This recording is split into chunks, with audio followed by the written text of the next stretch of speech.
मुसीबत बन गई। तो देखिए हमें मोहब्बत करना नहीं है, इसलिए हमें कुछ भी करना नहीं आता।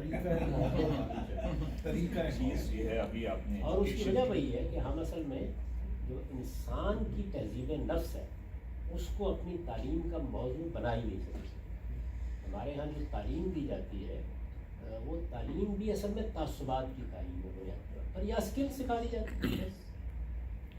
यानी इंसान को बहैसियत इंसान कैसे बिहेव करना चाहिए, सबसे बड़ी तालीम है। इसमें एजुकेशन के भी आपने कही कि you have to educate people.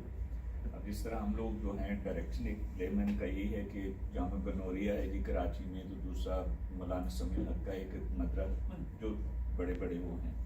अब हम अपने आप को एजुकेट करने के लिए किसी न किसी से पूछेंगे जी क्या है, इसका रेफरेंस क्या है। अगर आप उनके रेफरेंसेस देखें तो एक दूसरे से जुदा हैं, कंट्राडिक्ट करते हैं, दे अपोज ईच अदर। शायद अपनी सुप्रीमेसी अपने आप को ज़्यादा करने के लिए, मुसलमान की हैसियत से इसकी जरूरत नहीं है आपको, तो लेकिन एक डायरेक्शन के लिए जो होता है तरतीब ठीक नहीं है। आप पहले जामिया गनौरिया चलेंगे, आपको सबसे पहले अल्लाह की किताब कुरान मजीद को उठाना चाहिए और एक बिल्कुल सादा तालिब इल्म के तौर पर कुरान मजीद पढ़ना चाहिए। किसी का ट्रांसलेशन नहीं, जाहिर है कि जो लोग अरबी जानते हैं उनके लिए कुछ नहीं। जब आप यहाँ से शुरू करेंगे, ये नहीं कि सवालात पैदा नहीं होंगे, वो मौजूद होंगे। आप फिर असल में अपने मुताले को लेकर सवालात जाएंगे, ये ठीक तरीका होगा। अगर आप इसके बगैर चले गए हैं तो आप एक जंगल आबाद करके आ जाएंगे। और यानी मैं अगर ये कहूँ कि मुझे अपनी ज़िंदगी के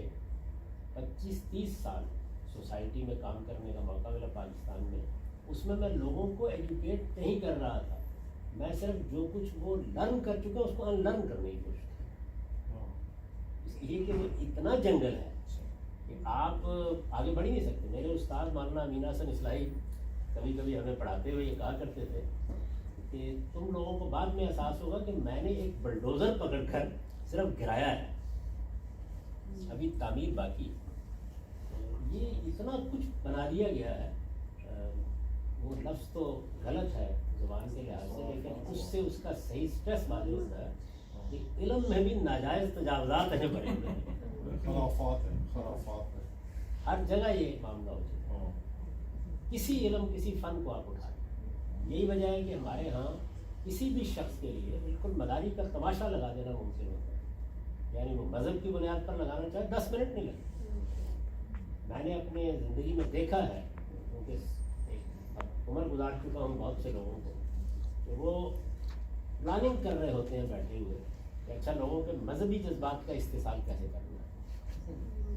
सियासी लोगों को देखा है कि वो अपने रफ़का के माबैन बैठ के प्रोग्राम बना रहे होते हैं, तो वो क्या बात है जो हम करें तो उसके नतीजे में लोगों के जज्बात बहुत बरंगेज़ हो जाए। इसका मतलब ये है कि आप एक धोखेबाज,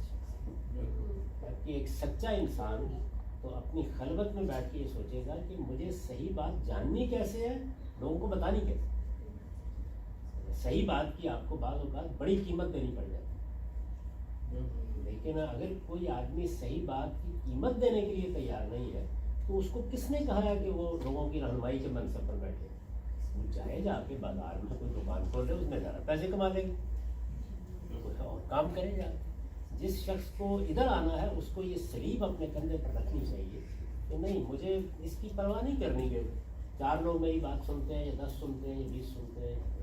उसको ये देखना चाहिए कि सही बात क्या है, मुझे ध्यानदारी से ये मैं ये नहीं कहता कि वो हर हाल में सही बात जान लेगा, बाज़ औक़ात गलती लगती है बड़े से बड़े इंसान, लेकिन जज्बा यही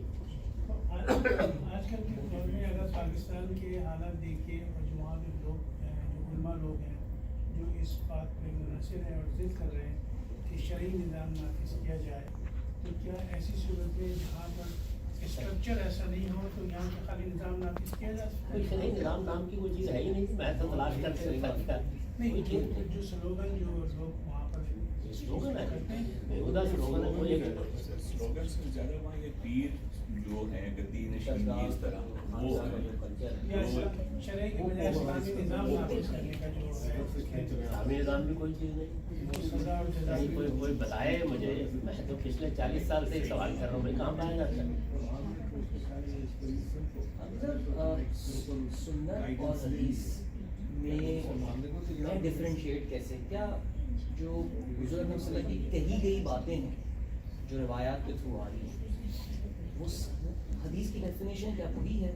لیکن یہی جو کتاب ہے میزان جو میں نے مذہب پر لکھی ہے، اس میں ایک باب ہے مبادی تدبر سنت کا،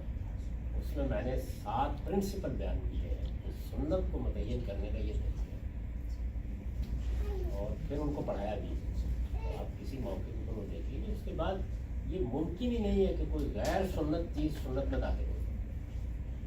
وہ ایک معیار بنا کے بتا دیا ہے کہ یہ طریقہ ہے۔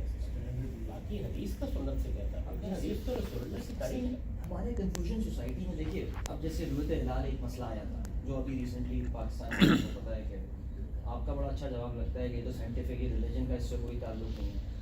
لیکن جو ہمارا مذہبی اسکول تو چلیں چھوڑ دیں آپ، میں جب اپنے کولیگ سے اور میں پڑھے لکھے بندوں سے بات کرتا ہوں تو وہ کہتے ہیں جی حدیث میں یہ بتایا گیا ہے کہ چاند تمہیں دیکھنا ہے۔ میں نے تو اس حدیث کو بھی بتا دیا کہ حدیث میں کیا بتایا گیا، میں نے صرف ایک کام نہیں کیا، دونوں کام کر دیے ہیں۔ وہ حدیث نکال کے سامنے رکھ دی ہے کہ رسول اللہ نے یہ فرمایا تھا، اور آپ نے اس کے پہلے حصے میں سے ایک جملے کو اڑا کر کیا مطلب پیدا کر دیا، وہی بتا دیجیے۔ مگر بعض اوقات حدیث میں جو ہے وہ سنت کا ایکسپلینیشن بھی ہوتی ہے، جس طرح کی جیسے نماز کے بارے میں ایگزامپل ہے کہ ایک حدیث میں ہے کہ جب آپ سجدہ کریں تو آپ کے 7 باڈی پارٹس جو ہے وہ زمین کے اوپر جو ہے آپ کے فقہا کا کام یہ چیزیں لرن کرنا بڑا چیلنج ہے، یہ واقعی ہم بھی، مجھے یاد ہے والد صاحب کی ہماری شروع کی انسٹرکشن ہوتی تھی 7 حصے جسم کے جو ہیں وہ لگنے چاہیے، اور یہ تو لوگوں سے آپ بات کریں تو وہ ساری زندگی آدمی 7 حصے زمین پر لگتا رہتا ہے، نماز کی حقیقت کو نہیں معلوم۔ About the spiritual aspect of it. جی ہاں، جیسے You are too much into the ritualistic aspect. ابھی ہم ڈیٹرائٹ میں تھے تو ہمارے ریچولس کی میرے نزدیک بڑی اہمیت ہے، کیونکہ وہ ایک علامتی چیز ہے، ریچولز آپ کی حفاظت کرتے ہیں، ریچول سے آپ کا سوسائٹی سے تعلق پیدا ہوتا ہے، خدا سے تعلق کا بھی اظہار ہے۔ اب میرا آپ سے مسافہ کرنا، میرا آپ سے معانقہ کرنا، آپ کو ملنا، یہ بڑی پاکیزہ چیز ہے، تو خدا کے تعلق سے بھی ریچولس کی بڑی اہمیت ہے، لیکن ریچولز اپنی حقیقت کے ساتھ ہوں تو تب، یعنی اگر صورتحال یہ ہو کہ میرا دل تو یہ چاہتا ہو کہ آپ کی شکل نہ دیکھوں اور میں معانقہ بڑے زور شور سے کر رہا ہوں، یہ جو قرآن نے تبصرہ کیا ہے نا اس پر، قریش کی جو قیادت ہے ظاہر ہے وہ سارے ریچولس کے بہت پابند ہیں، تو نماز ان کی پر تبصرہ کیا ہے کہ وہ نماز پڑھتے ہیں اور یہ دکھاوے کی نماز ہوتی ہے، براؤن وان صلاتے صابون، لیکن نماز کی حقیقت سے غافل ہوتی ہے۔ ہمارا بھی معاملہ یہ ہے کہ وہ نماز کی حقیقت کیا ہے، وہ خشوع ہے، خضوع ہے، خدا سے تعلق ہے، اس کی بارگاہ میں حاضری کا جذبہ ہے، اس کی آواز پر لبیک کہنا ہے، ان چیزوں کی اہمیت زیادہ ہے۔ اب اس میں آپ کے ہاتھ کی انگلیاں جو ہیں وہ دائیں تھیں یا بائیں تھیں، اس سے تو بڑا فرق نہیں پڑتا، موٹی موٹی چیزیں دین میں بتائی گئی ہیں، آپ نے قیام کرنا ہے، آپ نے رکوع کرنا ہے، آپ نے سجدہ کرنا ہے۔ دین کا مزاج یہ ہے، رسول اللہ صلی اللہ علیہ وسلم نے جو تعلیم دی نماز کے بارے میں وہ بھی بالکل اسی روح کے ساتھ دی، کبھی بھی آپ نے اس طرح کی چیزوں کو موضوع نہیں بنایا۔ آپ پورے ذخیرے کو حدیث کے دیکھ لیجیے، اس میں ظاہر ہے کہ لوگ رسول اللہ کی نماز کو بیان کر رہے ہیں، یا کسی موقع پر آپ نے کسی کو توجہ دلائی ہے تو اس کو بیان کر رہے ہیں، ان تمام چیزوں کو آپ پڑھیں تو آپ کو یہ معلوم ہوگا کہ وہاں سارا زور اصل چیز ہے۔